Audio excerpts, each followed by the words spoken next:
Hi, my name is Kyle. I'm here to talk to you about Combat Manager.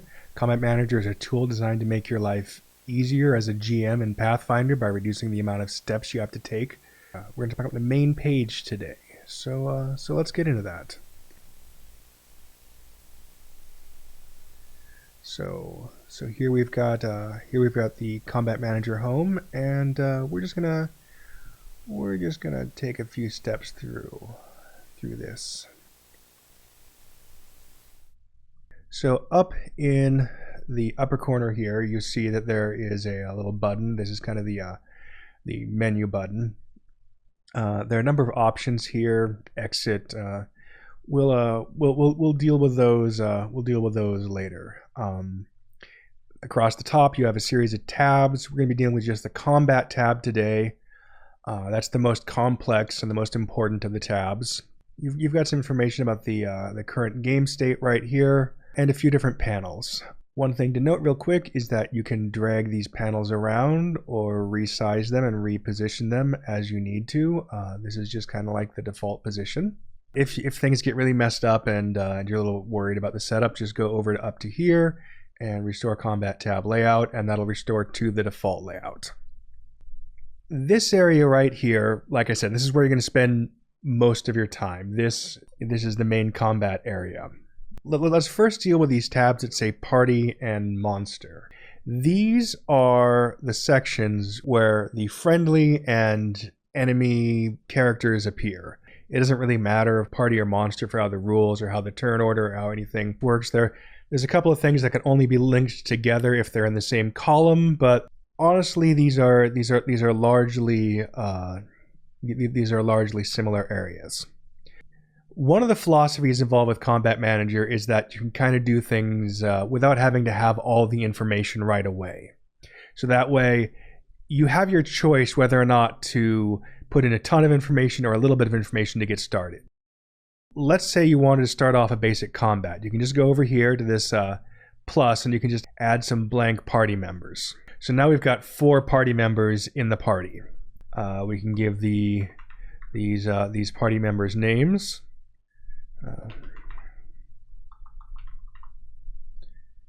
And now we have a 1970s movie. So you'll notice that there's just some very basic stats on those characters. This is kind of like the basic mode without really entering any information. You can manually set the maximum hit points for each of the characters right here. And you'll notice the little yellow bar right here under their name. That represents that because their hit points are already set at 5. That's kind of representing how much health they have. Now, even then, you don't even need to enter that information if you don't want to. So the most important function that Combat Manager has is going to be rolling initiative. The most core thing that it does, the thing that it does, if nothing else. So if we go over here, we see the initiative modifiers for each of the characters. And you can just manually set all of these modifiers however you want. And now you've got 4 characters with initiatives. So now we've got a very basic bare bones party set up. Let's say we want them to fight somebody. So now we can get some monsters. Now we can do the same thing we did right here, and we can add a blank monster.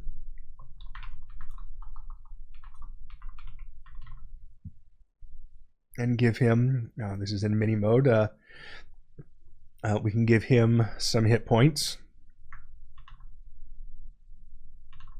Or we can go over down here to this panel that's on the lower right, where it says Monster DB. This is a real quick lookup for any particular monster.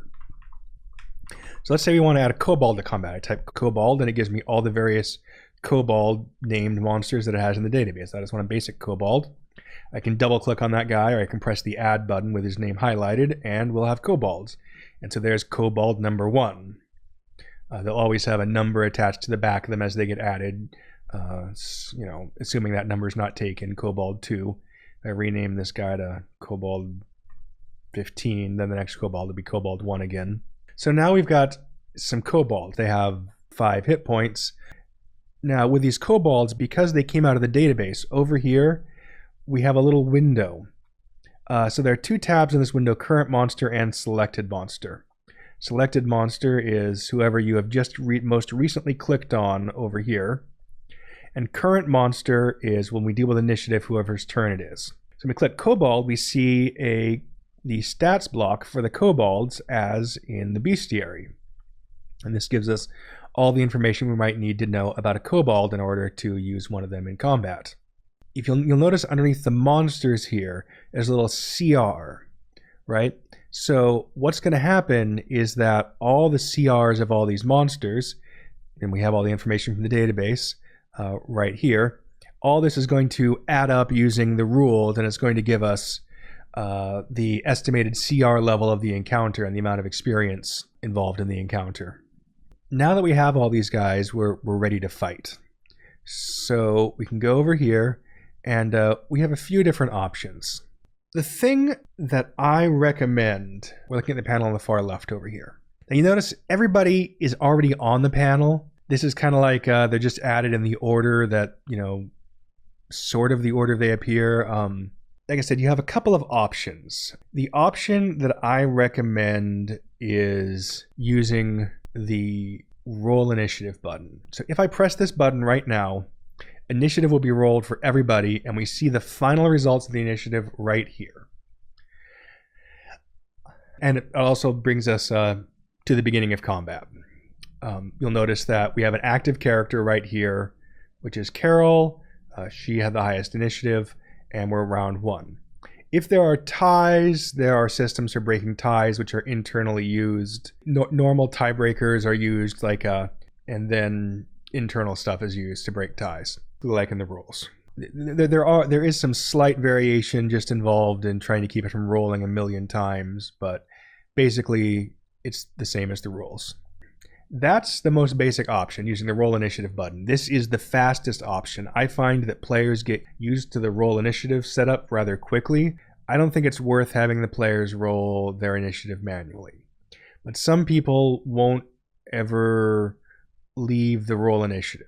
So the other option is that you can have all the players roll their own initiative, and then you just enter the numbers in for everybody over here. Right? So after that's done, you press the sort button, and you'll have all the monsters sorted in the order that those numbers came up. If you want to do a partial initiative roll and have the players do their own, what you can do is roll initiative and then go through and get all the players' numbers.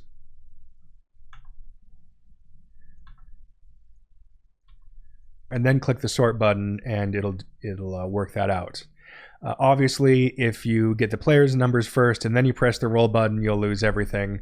And there's no way to not roll initiative for some players. So if you want to do that, make sure you roll and then get the players' initiative numbers, or you'll have to ask them again. If you want to reset all the numbers, we've got a reset to 0 here.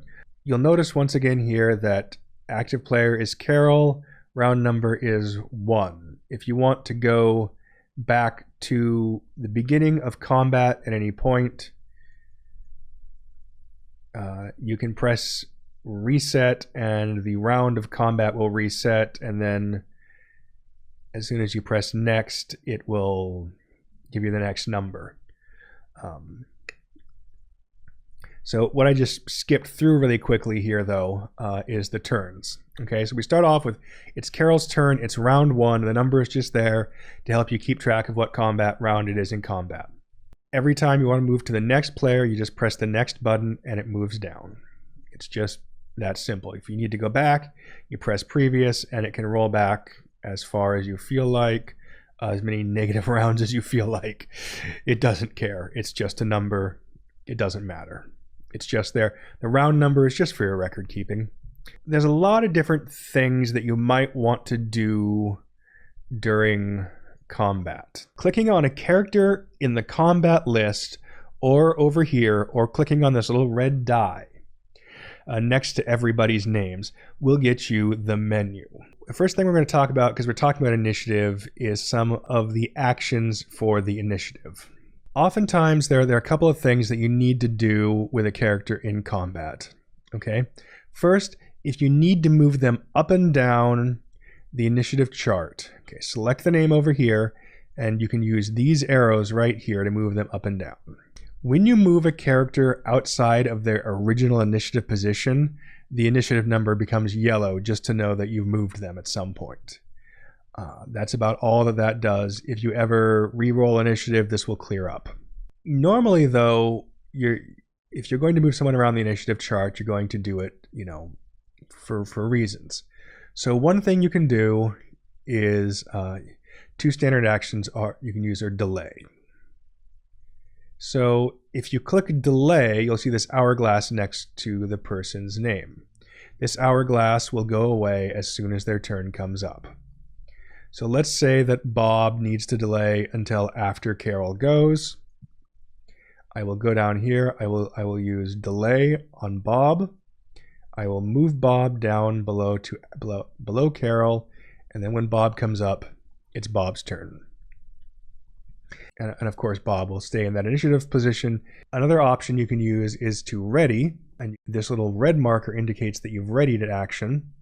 As we go along, before your next turn comes up, you want to act now. It's like Kobold 15 right here. You click on Bob, you click Act Now, and Bob will move down in front of the Kobold, and his flags will be cleared up. And so then it's Bob's action. So that's how you move the characters around the initiative chart as you need to. You can roll initiative for any one particular character anytime. So let's just say I want to roll Kobold's initiative. I can go down to the initiative in groups, roll initiative, and it'll roll and place him on the correct place in the chart. Now, one of the more complicated things you might want to do is have all of a certain character act together. So let's say you want all the kobolds to act together. There's a couple things you can do. Okay, first, select a kobold, go to initiative in groups, go to link initiative with, and then select the other monster you wanted to group with. You'll notice that there's a lock on that monster. Okay, I'm going to unlink him just so you can see something else. Okay, I'm going to link number 2 here. Link initiative with 1. You notice there's a lock here, and he's suddenly below the other guy in the chart. Okay, so that indicates everybody below them on the chart is linked. And if you look at the initiative chart, you'll notice that there's only one initiative entry. It's the initiative entry for the first guy, and then anybody else is below them. Okay, this allows you to roll one initiative number for several monsters and have them act on the exact same turn. Anything that's going on with them will go on at the same turn. You can unlink them at any time if you want to. This is kind of a convenience for when you're dealing with very large numbers of monsters, such that you can reduce the amount of dice rolling, and the number of different turns you take. So one possibility would be if you had 5 kobold archers, and they were all shooting at one target, you could just have all 5 at one place. They all roll all 5 of their attacks together and resolve things. You can link more than one guy to somebody, so I can link initiative. And I can't link with anybody who's already linked somewhere. There's no nested groups, but I can link 2 guys to Kobold 1. I can go in here, I can unlink, and you notice it drops down, and there we go. Now let's say you want one big group. I take this, I click Control to select 3 different guys.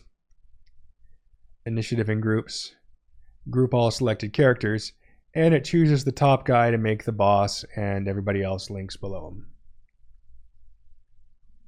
And we got a group, and that's a real quick way to group 3 characters.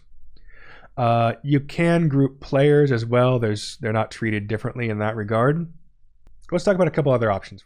Idle character and hide character. We'll talk about hide character a little bit later, but idle character just allows you to shut somebody off.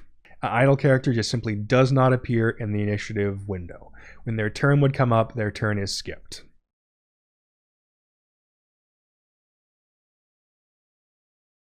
If people are wondering, internally, the combat manager keeps track of what turn it is based on a number, which is the current initiative. these guys have moved around. They still have a kind of like an internal current initiative count number. And the next sub number is described as the modifier number, and it's based on the original modifier. And then there's kind of like a tiebreaker number. And as characters are moved around, they're moved ahead of and behind those numbers. That's just kind of some internal stuff going on there. So that's idling a character. Hiding a character doesn't change whether or not they are in combat, but that'll matter a little bit later. So let's talk about conditions. So there are a lot of different conditions that can come up in Pathfinder. The four, what I considered, what I believe were the four most common conditions are kind of right here. So by default.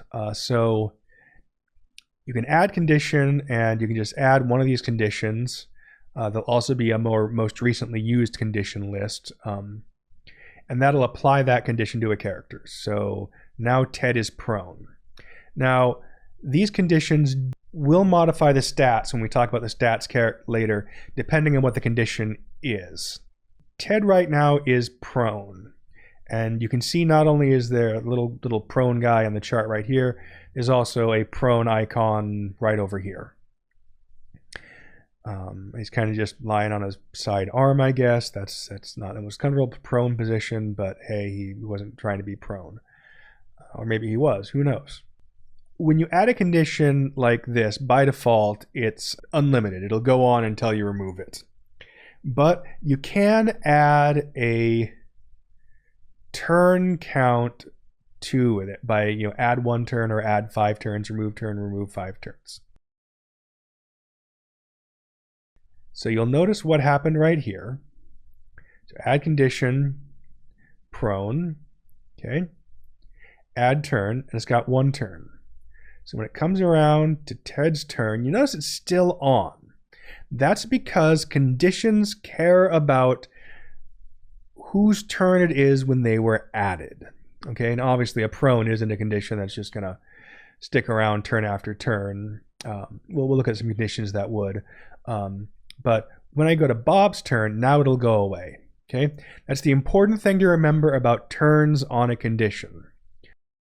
When you first add turns to a condition, it cares about whose turn it is currently when the condition's added. The reason for that is most conditions come from someone taking an action.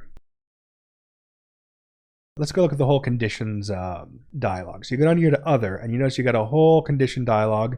Here are all the standard traditional Pathfinder conditions, and you can also add conditions based on some other things, such as custom conditions if you want to add one. There's a favorites list right here where you can add and remove favorite conditions. But so on this list of conditions, some of these have effects, some of these don't. They've all got unique icons.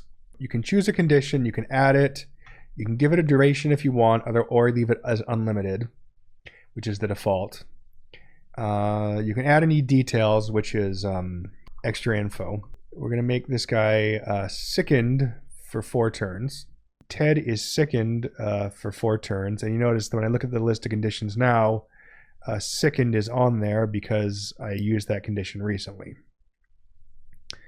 So let's just say Bob though. So Bob sickened Ted, and let's say Bob is going to do something to Kobold.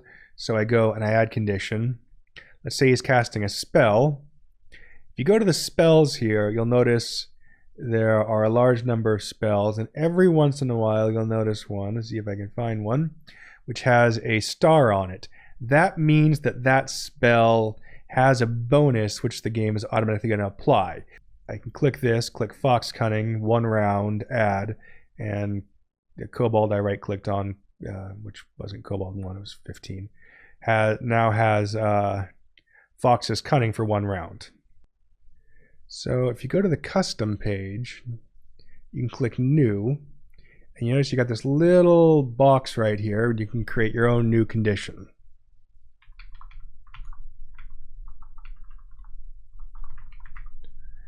You can add that. You can use any of these little icons that are in the program somewhere. These are just the other condition icons plus a few other random things that just were available. And you can click to add a bonus, and you can make a variety of different stats changes. Even we'll talk about stats later.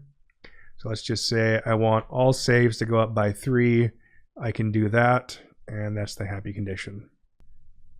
You'll notice Dave's happy condition sitting right here. It's great.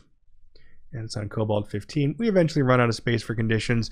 You'll rarely run out of space for conditions on the chart over here if anybody's got that many conditions on them, but you'll always have more, you'll always have the chance to have more space over here.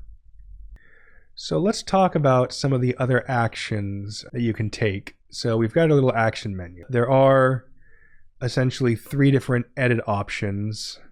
Not sure why feats is an option, really. That's like something really old. I don't think I need that anymore because no one goes that way. Add condition, we just saw. So damage heal, okay? So this is a little box that allows you to damage a whole bunch of different characters at once. Basically, it's used for like if a bunch of characters have been hit by a fireball, you can type in 25, and if anybody's saved, you can do half for them, and then you can just damage them. You'll notice that several characters are dead now. We'll talk about dead characters in initiative in just a moment, but we'll also heal Ted back to alive. And Ted's alive again. So notes allows you to, gives you a little pop-up box that gives you notes on a character. This is a little color marker here which allows you to, there's not a lot going on right here with this right now. There's a special request for this one at one point. This just allows you to label a character specifically just for highlighting purposes. I should add some more colors. I don't know why there aren't more colors. Why aren't there more colors? Roll. We'll talk about roll when we talk about stats. Clone allows you to just duplicate a character. It just duplicates everything about that character, including the fact I just cloned Dead Alice. But you can also delete. A character's in part of your monster doesn't have to stay there. They can move around. You can bounce them around like this. This is important because anytime you add a monster from the DB, they always appear in monsters, but sometimes you want them in your party. So you can just drag and drop to your heart's content. So there are a couple more things you can do with the little character screen. The hit point button here allows you move hit points up and down in chunks however you like. So let's talk about dying. So if a character gets to 0 hit points, they get the disabled and staggered condition. So that's only precisely at 0. Okay, these conditions always appear. You can remove them if you want to, but they'll always appear. There may be some feats which prevent them from appearing. Once a character gets below 0, they start dying, and you'll notice a couple of icons here. One is dying and one is unconscious. You can right click on the dying icon and click stabilize, and the character will become stable. So now they are just unconscious. And if you get back to 0, they will get back to disabled, and if you get back up, they'll go back down. Eventually, if your character gets too low based on their current constitution modified, the character will be dead. A dead character, an unconscious character, they still get turns.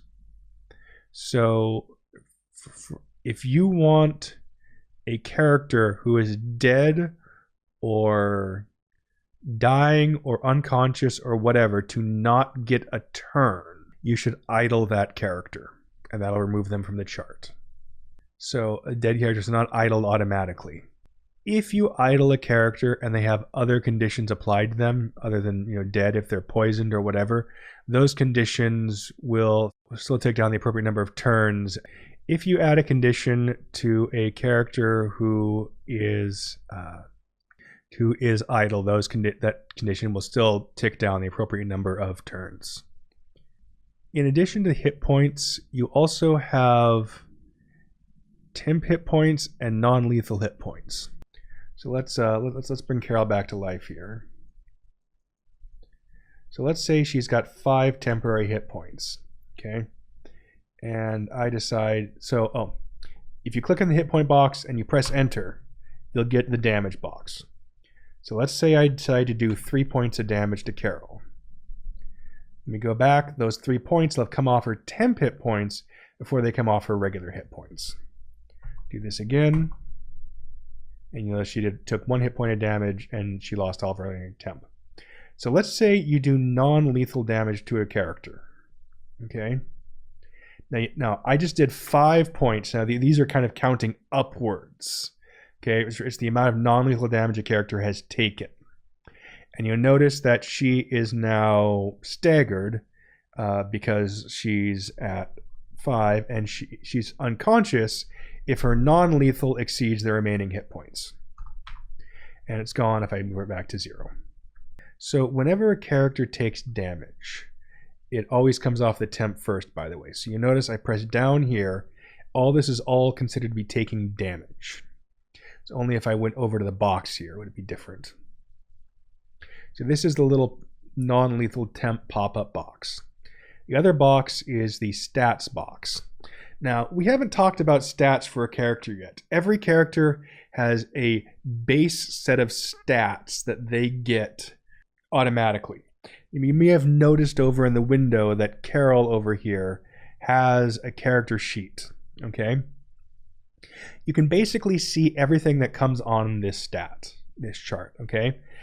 A character without making any changes is CR1, a neutral medium humanoid. The initiative we already modified. But otherwise it would be initiative 0, perception 0, AC 10 for all of our ACs. We've kind of messed around with her hit points, but it would be hit points 5, 0 saves because she has 0 modifiers on everything. We can perform basic changes to this information right here. So there are 4 pages. So from the base page here, we can change the stats. We just see the speed. We have to go somewhere else to change it. We can change the alignment. We can change the type of the character, and we can change the size. So changing the size will change a couple of different modifiers you'll notice. So Combat Manager can do the rules for a number of simple different changes. So you'll notice that since I've changed her to large, she has a CMB of +1, a CMD of 11 instead of 10. And her AC has gone down by 1 because of -1 size, it says right here.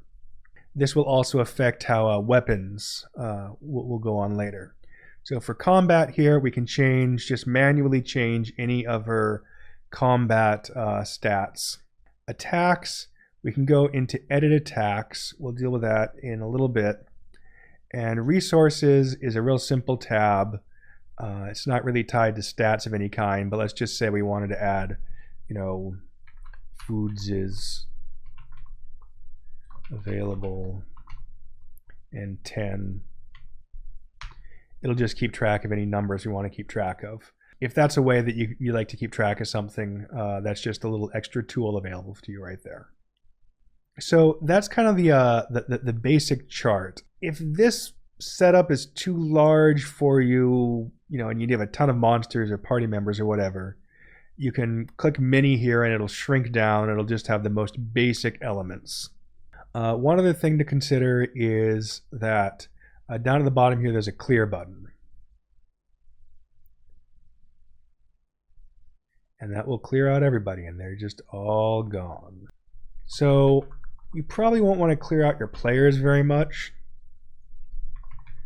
but clearing out the monsters is something you like to do after every combat.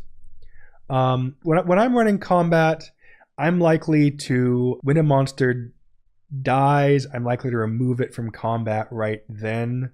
That will change the CR of the combat, but I just keep track of that at the beginning, so it's just something to consider. There's a couple of buttons up here, saving party and loading party. This just allows you to save the party to a file, just some random file, or to open up a file and to load a party. When you open, it always adds to the current list. It never removes the list. And parties are the same if they're monsters or if they're good guys. So you can move those around as you want to. If you want to save the entire state of everything in this view, now when the application closes and reopens, it will keep whatever your position is, it will keep the same position. But if you need to load or save, there's a load combat state and save combat state, and that saves the party, the monsters, the initiative window, and the current turn. And it saves all of that information. You notice down here we haven't, one panel we haven't talked about is the die roller. This is pretty straightforward. There are two modes for the die roller, fast and text. Fast, you just click a button and it just rolls a die and it just appears on the chart. We obviously have 4, 6, 8, 10, 12, 20, and 100. Text allows you to enter a text combination. So 4d6 plus 7, assuming it is valid. If you press enter or roll, it will roll. Little X button to clear stuff out. If you press one of the dice when in this mode, it'll add the dice to the string down here. It'll try and, as smartly as it can, make that string work. That's pretty straightforward. You notice a little dice right over here. This is important later on, but you can re-roll the same dice again. If you roll a 20, when you're rolling a d20, if you ever hit number 20, it'll highlight that for you. One more thing, if you click the open button, you can open up Hero Lab files and some exported PCGen files. And they may or may not always import properly. Hero Lab files tend to import fairly well. PCGen files tend to, you need to export the right type. There's never really been a right PCGen export file because PCGen stores the data in a way that's much more difficult to parse. But if you do this right, you can import both Hero Lab and PCGen to some extent, and that's a good way to you can get files from your players, and so you can just have those stats right in there. If you want to edit the stats, let's add a monster here. Just okay. Here is an ogre. Okay. And we go into here and we've got 3 edit options, but there's only one I want to talk about right now, which is the monster editor. This is the big bad editor in the program. Okay. So in the monster editor, there are a couple of areas up near the top. On the top left, we have a block which gives you their name, their CR, the alignment size. We have types and subtypes, essentially. Types is a fixed list. Subtypes, you can enter whatever you want, although in some sense it's a fixed list. Below that, there's a string for senses. Senses kind of generally go in a certain format, so it's best not to mess this up too much. But we have initiative, we have a race, and we have class. You'll notice that the classes are listed right here. You can have multiple classes with some commas separating those. There are parts which are kind of smarter at handling the classes than others, but that's the basic. So race, class, the abilities over here. Modifiers will always change based on how these numbers change. They'll always change appropriately. So then we have a series of tabs which represent all the parts of the character sheet. Defense tab we've got our hit points, hit dice. So the hit dice brings up a little screen which allows you to very specifically modify the dice. If you're multi-classed, you might have different combination of hit dice. Most characters have one different kind of count, of one different kind of die, but that's something to look at. You can just click add die and 1d4. There's also a blank here for the hit point mod field. So we have AC, touch, flat-footed. So these numbers can be modified individually, but other things, stats, could modify them. So you notice as I increase the dexterity, it notices the modifiers changed, and it'll change those numbers. Armor, dodge, natural, deflection, shield. These are modifier numbers. So let's say we make the armor 14. Suddenly the AC pops up, but the touch AC does not pop up. Saves down here. Also, obviously, let's say I modify the Constitution to 18. We'll notice the Fortitude save comes up. And we have 6 fields representing these 6 fields on the character sheet: defensive abilities, damage resistance, immunity, spell resistance, resist, if it resists something, and weakness. So DR has a list you can enter here. There's a variety of these things, but you can type your own. Otherwise, you should try and keep the formatting like it is on the character sheet, if at all possible, because that'll help stuff work somewhere down the line. A lot of stuff is based kind of internally on text of a character sheet and parsing the text of it, which is a little rough on the player, I admit, but it's just kind of how things have managed to succeed over these years. It's what makes it possible to do all these things without knowing, without having kind of complex rules information for some of this stuff. Offense tab. So we've got the movement speeds all sitting right here because they needed somewhere to sit. And then we have the attacks. Also, special attacks, spell-like abilities, spells known, and spells prepared. We'll get to the spells in just a moment. So attacks and attacks editor, you can manually edit these text, but you notice there's a big warning right here. So basically it says, manually edited attacks may not be properly interpreted by Combat Manager if formatted incorrectly. Additionally, some changes may be overridden by Combat Manager when monster statistics are adjusted. Just keep an eye on that. The better way to deal with attacks is in the attacks editor. So the attacks editor is a little bit weird, and this is kind of one of the more complex elements in terms of understanding. A character generally has a series of different combinations of melee weapons they could be using. And the goal over here is to represent those combinations. So right here you've got this guy, he's got a club and it's in his main hand. Okay, so let's say we want to give him some other weapons. Okay, so let's say add set. It's set number 2. I add weapon. There's a large number of weapons already on here. If your favorite weapon isn't shown, talk to me and I'll try to get some more weapons on here. Otherwise, just try to get something which matches your weapon and manually edit it later. So let's just say I want to give this guy a Morning Star. So you'll notice down here, it shows you his text, and it tells you Masterwork Club +4 or Morning Star +3.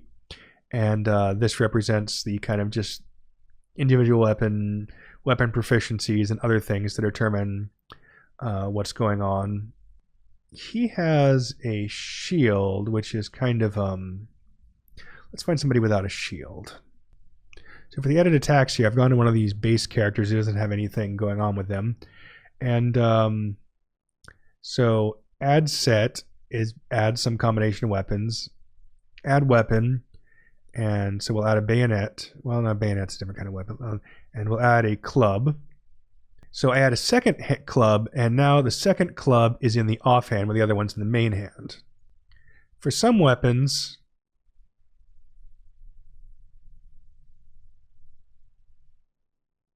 you'll notice that those weapons require 2 hands. So the Great Axe requires 2 hands, takes 2 hands to use. And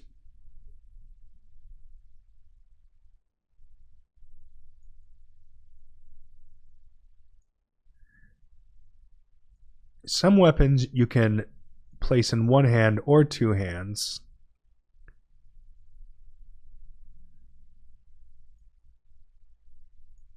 You click on the hand, you'll get a second hand on it, which may or may not make a difference.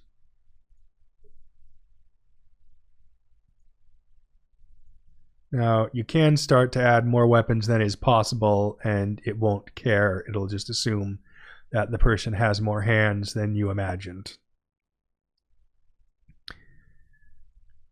So let's say we want a second set. I add set, click on the set over here, and now I give them dagger, and now I add dagger.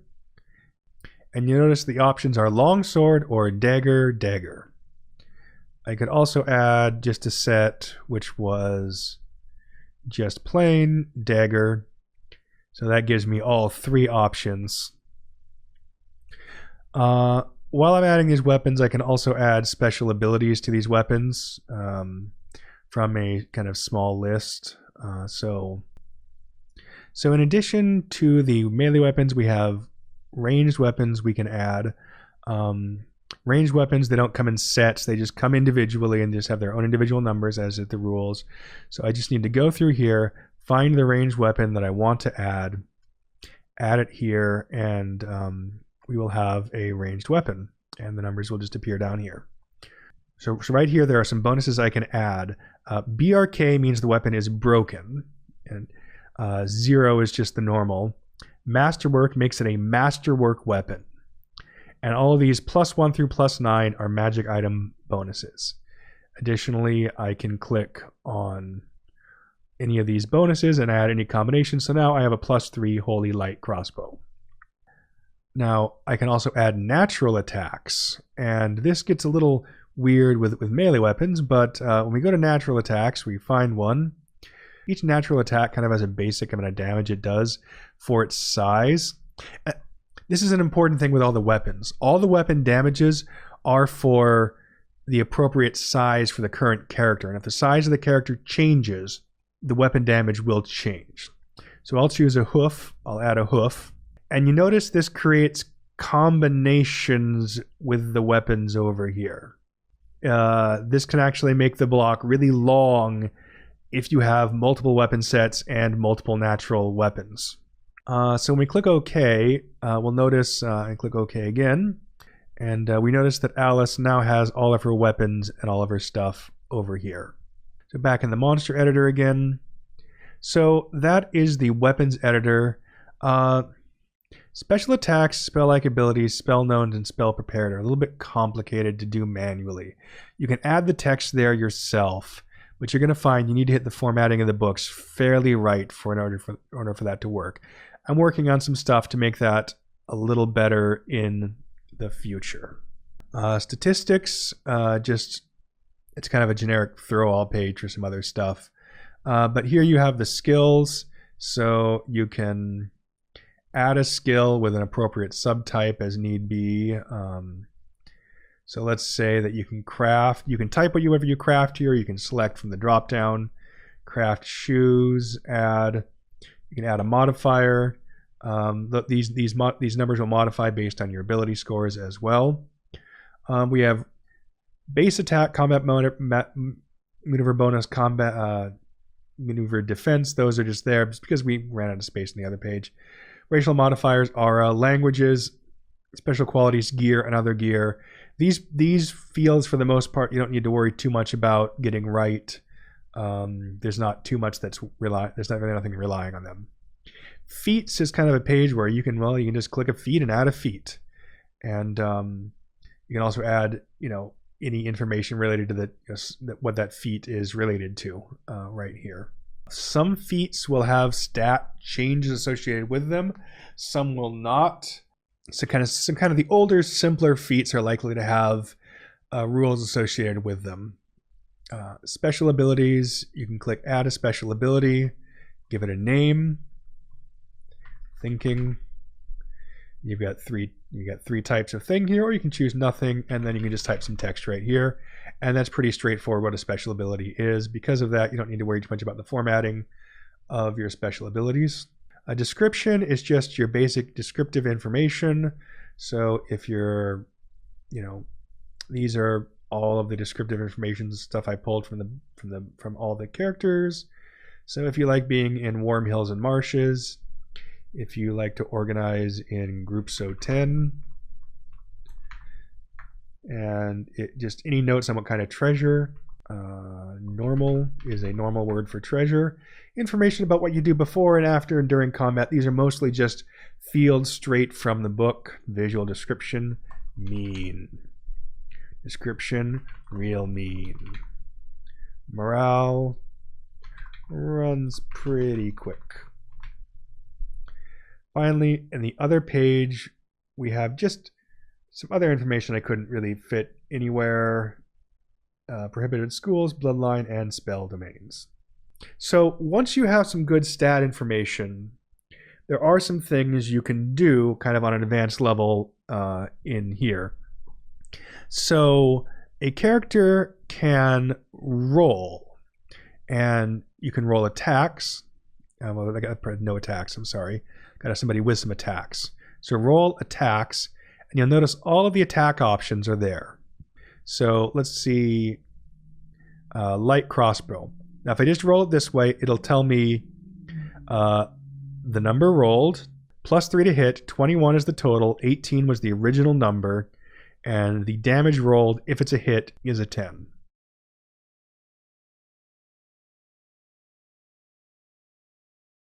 I'm wondering if we can just roll enough times.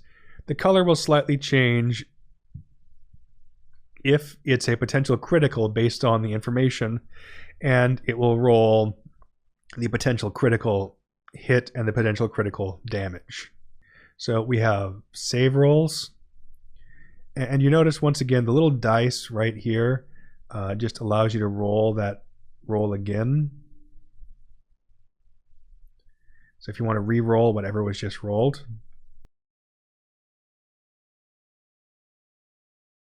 We have skill rolls for all of your skills.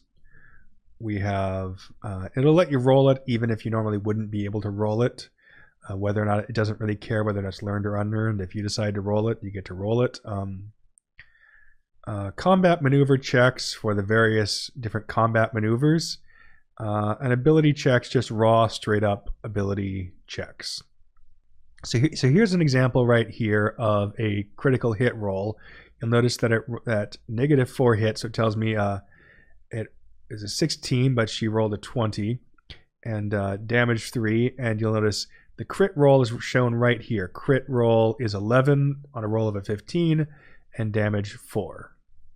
One other little note on this page, just we talked about the monster DB right here.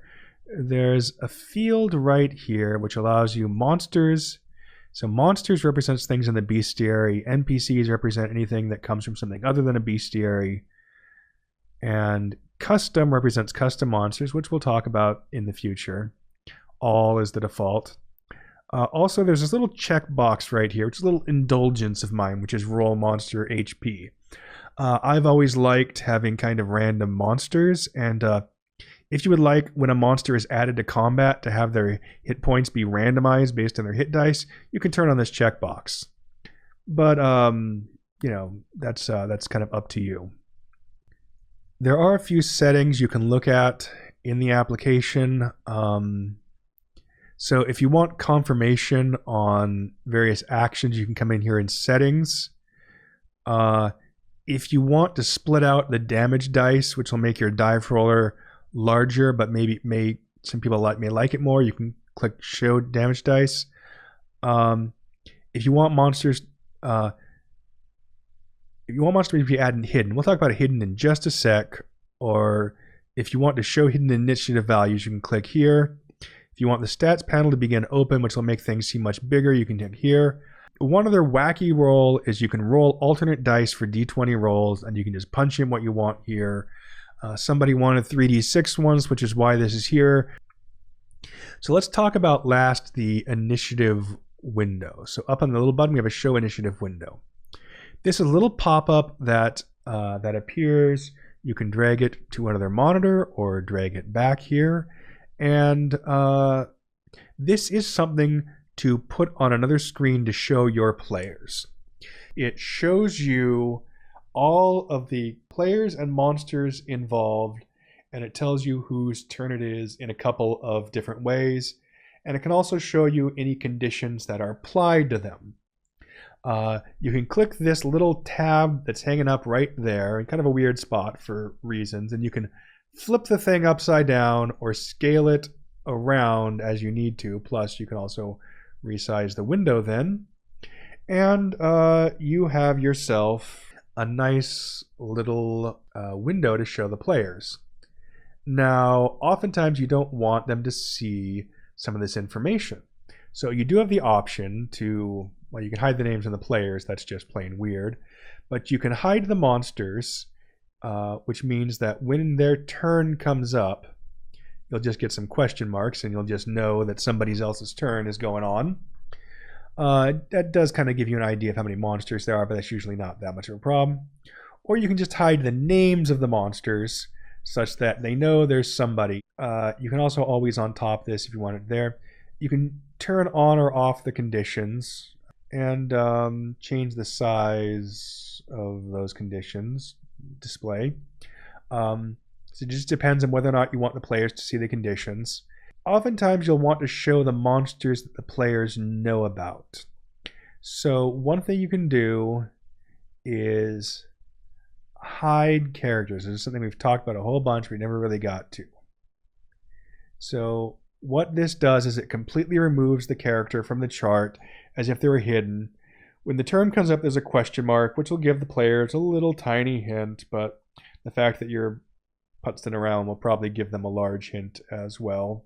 If you want them to be completely hidden, completely not come up at all, you can hide and idle them, which will remove them from the chart. If you would want, you could use that to have them take turns without them knowing completely, but it'll require you to track things more manually in that regard, because you'll just have to say, well, it's Bob's turn. I'm going to look at who's next after Bob and have them take their turns, then click next. But it's not actually that unreasonable.